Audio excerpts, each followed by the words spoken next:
नाज़रीन, कभी कभी एक लम्हा पूरी जिंदगी बदल देता है। आलिया और वासे के दरमियान होने वाली गलतफहमियां अब दिन ब दिन एक बहुत बड़े दरख्त की मानंद जड़ें फैलाती चली जा रही हैं। वासे जो कि अब आलिया के साथ रवैया काफी सख्त रखने लगा है। आलिया जिसे लगता है कि वासे का ये रवैया सिर्फ और सिर्फ फराज और उसके दरमियान होने वाली पुरानी बात की वजह से है, लेकिन उसे इस बात का अंदाजा ही नहीं कि फरिया अब फराज साहब का नाम इस्तेमाल करके वासे के दिल में शक पैदा कर रही है। जैसे ही आलिया वासे से कहती है कि वासे, तुम अब पुरानी बातों को भूल जाओ, तुम्हें कोई जरूरत नहीं कि तुम एक पुरानी बात को अपने दिल में बैठा लो और मुझसे इस तरह का रवैया इस्तेमाल करो। ये बात सुनते ही वासे सख्त गुस्से में आ जाता है और वो आलिया को कहता है कि अगर तुम सही कह रही हो, तुम सच्ची हो, तो फिर तुम्हें अपना ऑफिस से रिजाइन देना होगा, क्योंकि मैं नहीं चाहता कि तुम और फराज साहब एक ही ऑफिस में एक साथ काम करो। ये बात सुनते ही आलिया काफी हैरान होती है और वो वासे से साफ अल्फाज में कह देती है कि मैं अपनी जॉब से रिजाइन नहीं करूंगी और आपको मुझ पर शक करने की कोई जरूरत नहीं। मैं हमेशा से ही जॉब करती आई हूँ और आगे भी करूंगी, और आपके शक की वजह फराज साहब हरगिज नहीं होने चाहिए, क्योंकि वो सिर्फ एक प्रपोजल था। मुझे उनमें कोई दिलचस्पी नहीं थी। मैंने सिर्फ और सिर्फ तुमसे मोहब्बत की, लेकिन तुमने मुझ पर शक किया और उस शक को तुमने इस कदर बढ़ा दिया कि आज मुझे जॉब छोड़ने का हुक्म दे दिया, मगर मैं तुम्हारी हरगिज बात नहीं मानूंगी। ये बात सुन के वासे एक लम्हे के लिए खामोश हो जाता है। वो जैसे ही ऑफिस में जाता है, बातों ही बातों में फरिया से जिक्र हो जाता है। फरिया मौके का फायदा उठाते ही वासे को ये बात कह देती है कि तुम्हारी बीवी सिर्फ और सिर्फ इसलिए जॉब नहीं छोड़ रही क्योंकि वो फराज साहब के साथ वक्त गुजारना चाहती है। उसे लगता है कि अगर उसने जॉब छोड़ दी तो फराज साहब से मिलने का मौका गवा देगी। तुम उन दोनों के बीच आ गए, क्योंकि मुझे लगता है कि आलिया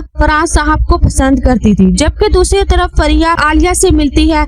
आलिया उसे बताती है कि वासे ने मुझसे ऐसा कहा, तो फरिया मौका पाते ही उसे कहती है कि हरगिज तुम्हें कोई जरूरत नहीं जॉब छोड़ने की। तुम एक काम करने वाली औरत हो और तुम्हारे ख्यालात आजाद हैं, इसीलिए तुम वासे के हाथों खुद को गुलाम नहीं बनाओगी और उसे ये बात साफ कह दो कि तुम ये जॉब नहीं छोड़ोगी। आलिया जो कि फरिया की बातों में आ जाती है, वो वासे को ये बात समझा देती है कि वो ये जॉब कभी नहीं छोड़ेगी। जबकि दूसरी तरफ वासे भी ये सोचना शुरू कर देता है कि कहीं ना कहीं उसने फराज साहब और आलिया के बीच में आकर बहुत बड़ी गलती की। जबकि दूसरी तरफ अकरम अपनी माँ नौशीन बेगम से ये बात साफ कह देता है कि वो शादी करेगा तो सिर्फ और सिर्फ फिजा से। तो वो अपनी माँ से कहता है कि मैं आपसे यही तवक्को रखता हूँ कि आप मेरा और फिजा का निकाह करवा दे। नौशीन बेगम सख्त गुस्से में कहती है कि मैं तुम्हारा और फिजा की शादी कभी नहीं होने दूंगी। ये बात सुनते ही अकरम सख्त गुस्से में आ जाता है और अपनी माँ से दो टोक कह देता है कि मैंने आपसे सिर्फ और सिर्फ ये कहा है कि हमारा निकाह कर दे। मैंने आपसे ये नहीं पूछा कि मैं शादी करूं या ना करूं, और अगर आपने मेरी बात ना मानी तो मैं कोई सख्त फैसला करूंगा। ये बात सुनते ही नौशीन बेगम की आंखें खुली की खुली रह जाती हैं। जबकि वो अपनी माँ को ये भी कहता है कि आपको जुनैरा के साथ इस तरह का रवैया इस्तेमाल करने की कोई जरूरत नहीं। जुनैरा अगर शान से शादी नहीं करना चाहती तो आप उनके घर वालों को इनकार कर दे, और अगर आपने जुनैरा से जबरदस्ती करने की कोशिश की तो मैं उन लोगों को तमाम हकीकत बता दूंगा। मैं नहीं चाहता कि मेरी बहन के साथ किसी किस्म की भी जबरदस्ती हो। नौशीन बेगम जैसे ही अकरम की बातें सुनती है तो वो वासे को घर आते ही बता देती है कि अकरम ने मुझसे ऐसा कहा। वासे जाता है और अकरम के साथ लड़ना शुरू कर देता है और उसे बातें सुनाता है। उसे कहता है कि तुम्हें जुनैरा से दूर रहना चाहिए, तुम्हें हरगिज कोई जरूरत नहीं कि इस घर के मामलात में दखल दो, क्योंकि तुम पहले ही हमारी इज्जत का जनाजा निकलवा चुके हो। तुमने हमें बहुत जलील और रुस्वा किया। मैंने तुम्हारा बहुत ख्याल किया, लेकिन अब बहुत हो गया। मैं अब तुम्हारे किसी भी मामले में नहीं आऊंगा, इसीलिए तुम घर के मामला से दूर हो।